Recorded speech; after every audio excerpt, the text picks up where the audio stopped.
Welcome back students. I am Abrar Ahmed. Now we are going to start Newton's third law of motion. So let's start Newton's third law of motion. Newton's third law of motion. It is very short and it is very famous law. You know already, to every action there is an equal and opposite reaction. This is the Newton third law. To every action there is an equal and opposite reaction. So Newton's third law of motion. Newton's third law of motion. According to this law, to every action there is an equal and opposite reaction. To every action there is an equal and opposite reaction. So it is called action reaction law. So it is called action reaction law because to every action there is an equal and opposite reaction. It is very short and it is very famous. It is simply, we can say, to every action there is an equal and opposite reaction. For example, we can walk on the earth because of the action and reaction. So example,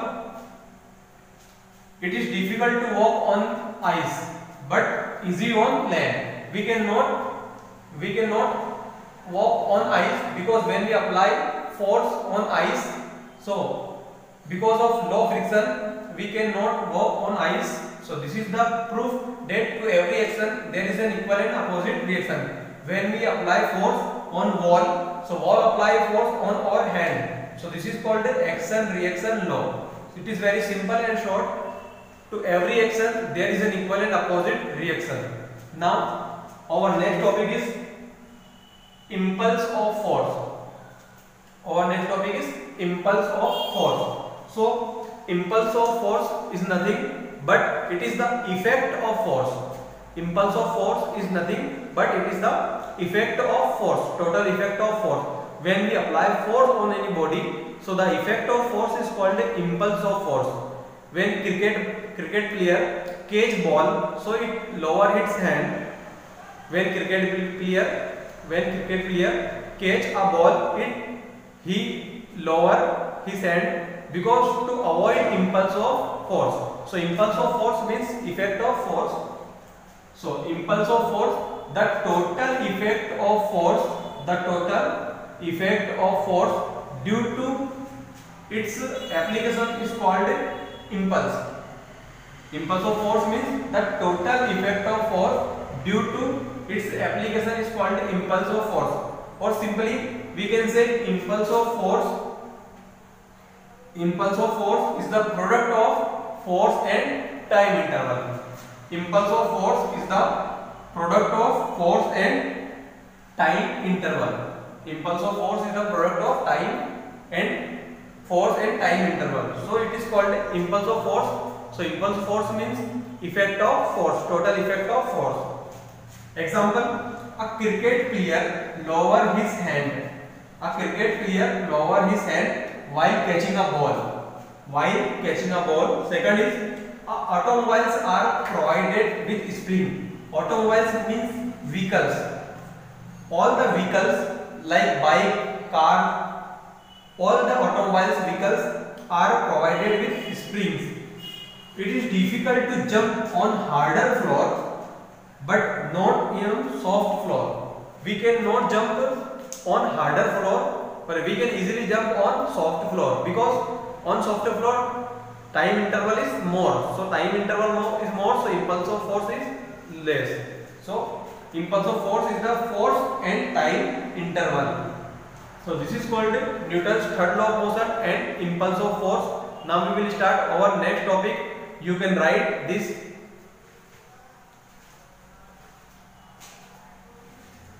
Now our next topic is law of conservation of linear momentum.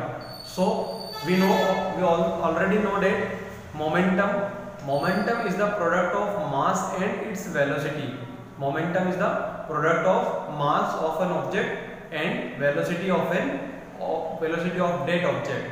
So momentum is denoted by P. We already know momentum is denoted by P. So momentum is equal to mass and velocity. So now we have to start law of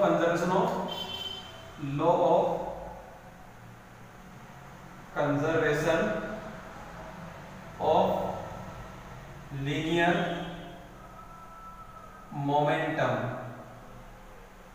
Law of conservation of linear momentum. Law of conservation of linear momentum. So according to this law, the total momentum of an isolated system is constant. The total momentum of an isolated system is reserved. So it means the total momentum before collision is always equal to total momentum after collision. It means if we are taking an example, if an object A, this is object B, the mass of this object is m1 and mass of this object is m2. This is moving with the velocity of v2, this is moving with the velocity of v1. Now velocity of v2 is small and velocity of v1 is more, so they are collide.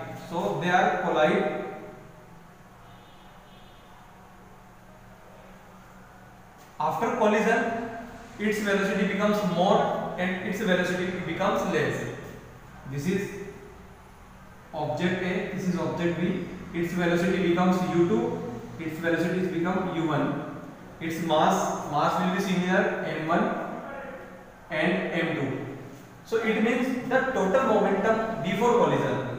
Momentum of A object is m1 v1. Momentum of B object is m2 v2.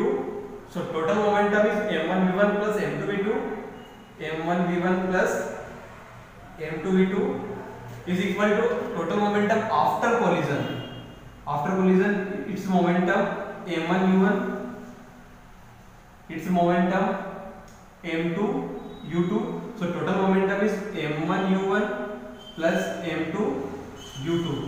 This is called law of conservation of linear momentum. Total momentum before collision. This is before collision. Sorry, before collision. This is after collision.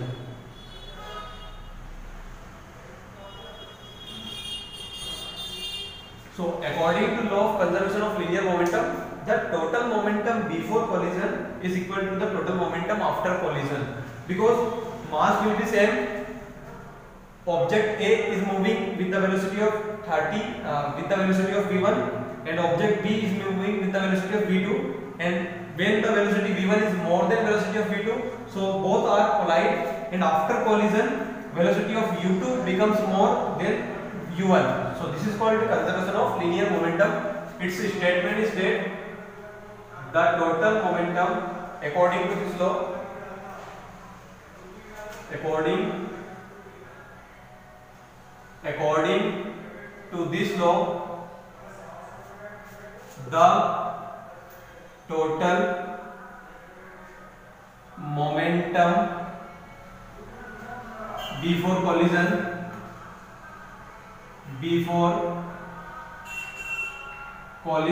the total momentum before collision is equal to the total momentum after collision. According to this law, the total momentum before collision is equal to the total momentum after collision. This is called the law of conservation of linear momentum. You can write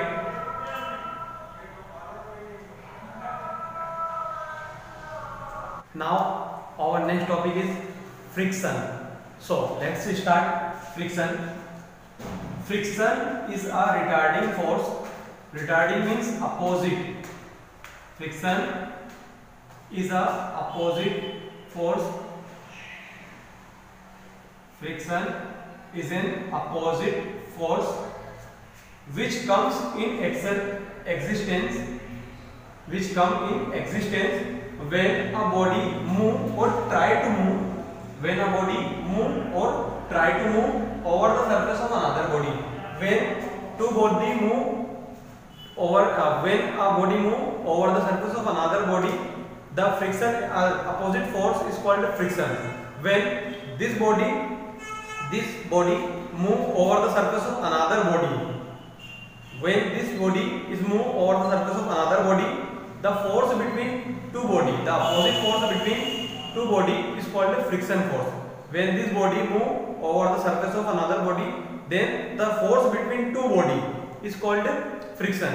So friction is an opposite force or retarding force which comes into existence when one body move over the surface of another body. This is called friction. So there are two types of friction.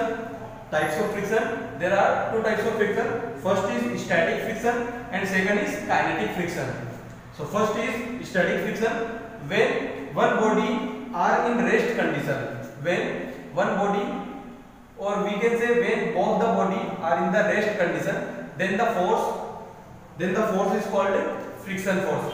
For example, this is body, this is in rest condition, but this is not moving because friction between duster and hand. This is not moving because of the friction. So when the bodies are in rest condition, then the friction is called static friction. When both the body are in static friction, both the body are in rest condition, then the friction is called static friction. Second is kinetic friction. In kinetic friction, when body moving or sliding over the another body, when one body is moving or sliding over the surface of another body, then the friction is called kinetic friction. When a body sliding or moving on the surface of another body, then the friction is called kinetic friction. This is called kinetic friction. Kinetic friction is also called dynamic friction. So when a body sliding or moving on the surface of another body, then the friction is called kinetic friction or dynamic friction. Kinetic friction is also of two types. Kinetic friction are of two types. So types of kinetic friction are of two types. First is sliding friction and second is rolling friction. So sliding friction, when one body slide over the surface of another body. When one body only slide over the surface of another body, then the friction is called sliding friction. And when one body is roll over the surface of another body, then the friction is called rolling friction. So this is the friction. We can understand sliding friction or rolling friction with the help of comparison. So we are going to compare sliding friction and rolling friction. You can write this theory. Now our next topic is difference between rolling friction and sliding friction. So let's start rolling friction and sliding friction. You have to write rolling friction in one column and sliding friction in another column. Now the first point is when a body roll over the surface of another body. When a body is roll over the surface of another body, then the friction is called rolling friction. In rolling friction, one body roll over the surface of another body. While in sliding friction, one body slides over the surface of another body. So when one body slides over the surface of another body, then the friction is called sliding friction. So in rolling friction, different part of the body are used. For example, this is rolling on the surface of another body. So different part of the body is used. While when this is slide over the surface of another body, so only same part of the body are used. So in rolling friction, different part of the body are used. In sliding friction, same part of the body are used. Now third is, it is less than sliding friction. Rolling friction is less than sliding friction. It is smaller than. While sliding friction is more than. So it is more than rolling friction. It is less, it is more. So both are the types of friction. One is rolling friction and second is sliding friction. You can write here this chapter is completed. Now we will start our next chapter in next video.